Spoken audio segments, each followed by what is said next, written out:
Hindi mo kayang mabuhay nang wala ako. Mamahalin mo ako ulit. Inabangan ni Renz si Matt sa kanyang pag-uwi at nang makababa na si Matt sa sasakyan niya ay binunot ni Renz ang baril niya na nakahanda na siyang barilin si Matt. Nang ipuputok na niya ito ay saktong dumating naman si Vanji na agad niyang binaba ang kamay ni Renz na may hawak na baril.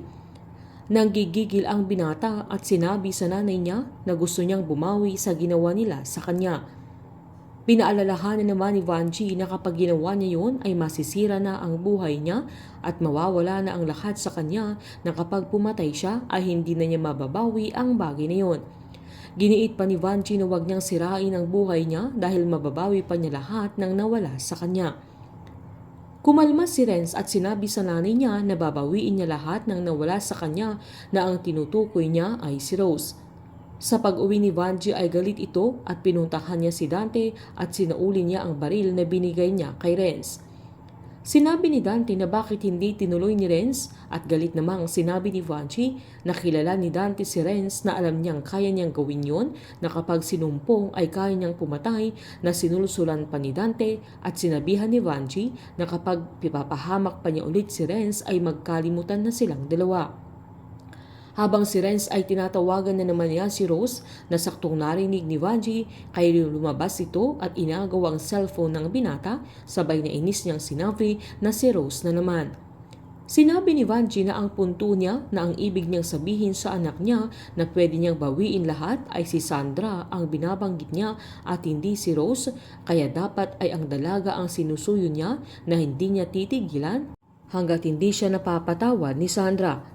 Lumabas naman si Mario at galit niyang sinabi kay Vanji na gusto ba niya ulit na bugbugin ni Matt si Renz dahil sa mga pinapagawa nito sa kanya. Pinasigurado naman ni Renz sa tatay niya na hindi na niya hayaang mabugbog ulit siya. Kinulit pa ni Vanji ang binata at sinabing alam niyang lalambot din ang puso ni Sandra na huwag niyang sukuan dahil dito ay sinabi ni Mario na kung si Matt ang usapan ay hindi nalalambot ang puso niya kaya sinabi niya kay Renz na kasuhan na niya si Matt at ipakulong niya dahil sa ginawa nila sa kanya. Agad namang sinabi ni Vanji na hindi ganun kadali ang gusto ni Mario dahil sa dami ng pera nila Matt ay kaya nilang baliktarin ang mga nangyari na mas lalong madudurog ang kanilang anak.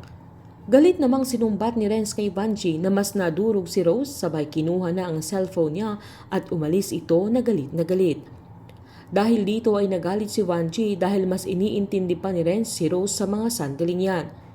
Sinabihan naman ni Mario ang asawa niya kung kaya pa ba niyang ikaila kung sino talaga ang mas mahal ni Renz dahil kahit anong gawin ni Vanji ay si Rose pa rin talaga ang pipiliin ng kanilang anak. Gagawin lahat ni Renz upang mabawi si Rose at bumalik ulit ito sa kanya at gagawa siya ng paraan upang kailanganin ulit siya ni Rose at mapalapit ulit ito sa kanya. Mas lalong magagalit naman si Sandra dahil sa mapapatunayan niyang ginamit lang siya ni Renz upang makuha niya ulit ang mami niya. Magdurusa pa si Rose sa mga paghihiganti ni Sandra pati ang mga kaibigan niya at taong nagmamahal sa kanya dahil sa kagagawan ni Renz na obsession niya ang nagtutulok sa kanya upang mas maging bayolente. Painit ng painit ang mga tagpo, sabay-sabay po nating subaybayan ng advance episode ng Unbreak My Heart dito po sa aking channel. Patuloy lamang po manood at mag-subscribe para ma-update po kayo sa mga susunod na episode. Marami pong salamat.